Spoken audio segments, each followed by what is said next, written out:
I recently watched Knives Out, and it was a great movie. I really enjoyed it. But as I was watching it and as the story unfolded, I couldn't help but be reminded of a book I read as a kid, Nancy Drew and the Sign of the Twisted Candles. And as I went back to revisit this book, I realized that there were way more similarities between the two than I originally realized. So while Knives Out has been praised for its surprising twists and wit, it might not be quite as original as we thought. So before we go any further, I just wanted to say that this is not intended as hate towards Knives Out or anyone who worked on the film. I actually really loved it and thought it was extremely well done and fun to watch. That being said, this video will contain spoilers, and Knives Out is the type of movie where you really want to be surprised as you watch. So if you haven't seen it yet, then go watch it and come back later. So, to give some background, Knives Out is a 2019 film directed by Rian Johnson.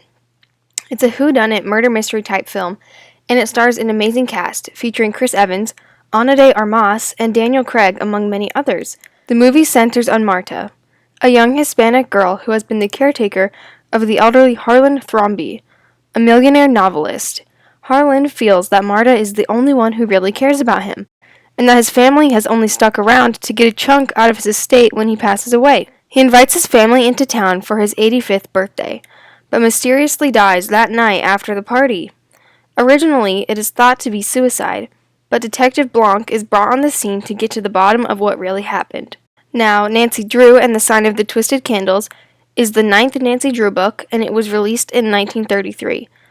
Written by Walter Keurig under the pseudonym Carolyn Keene, the novel is about an elderly, wealthy man named Asa Sidney who lives in a mansion-type inn. Asa feels that his young maid and caretaker Carol, or Sadie, depending on which version you read, is the only person who really cares about him. His family is distant, never coming to visit except lately for his 100th birthday. Asa mysteriously dies that night and leaves behind a strange new will that Nancy Drew decides to investigate. So right away there are some huge similarities. Possibly the most apparent is the two characters of Harlan and Asa. Both are elderly millionaires. Both often spend time in their studies, located on the highest floors. Both have families who don't really love or care for them and only want their wealth. Both mysteriously die on the night of their birthdays. Both have young girls for their caretakers.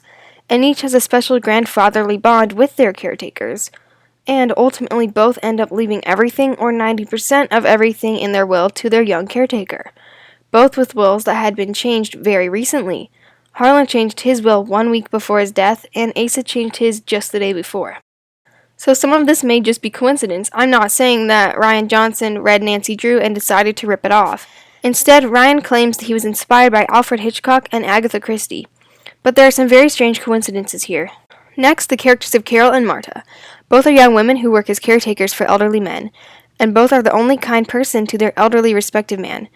Both are initially quite shy and timid, with very kind hearts, and both ultimately end up inheriting the estate. Marta is left with 100% of Harlan's estate, and Carol is left with 90% of Asa's estate, with the rest going to other family members. The difference being that Marta is older than Carol, who is just 16, and that it is revealed later on that Carol is actually secretly a relative of Asa, while Marta is non-related. Lastly, just some other things I noticed.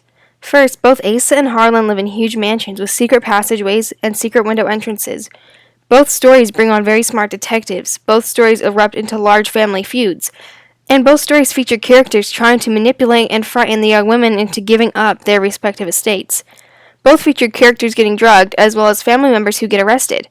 Also not that important, but both feature a woman with a flip-up hairstyle. Overall, the largest similarities lay with the characters of Asa and Harlan, their mysterious deaths on their birthdays, and how they suddenly changed their wills to leave everything to their young caretakers, who seem to be the only ones who truly care about them. So while I actually really enjoyed watching Knives Out, it did resemble the 1933 Nancy Drew plot. I really love both stories, and they are not entirely the same. Overall, Knives Out is still a very well done and incredibly interesting story. It's definitely worth watching, and I was pleasantly surprised by just how much I enjoyed it, even if it was similar to Nancy Drew and the Sign of the Twisted Candles.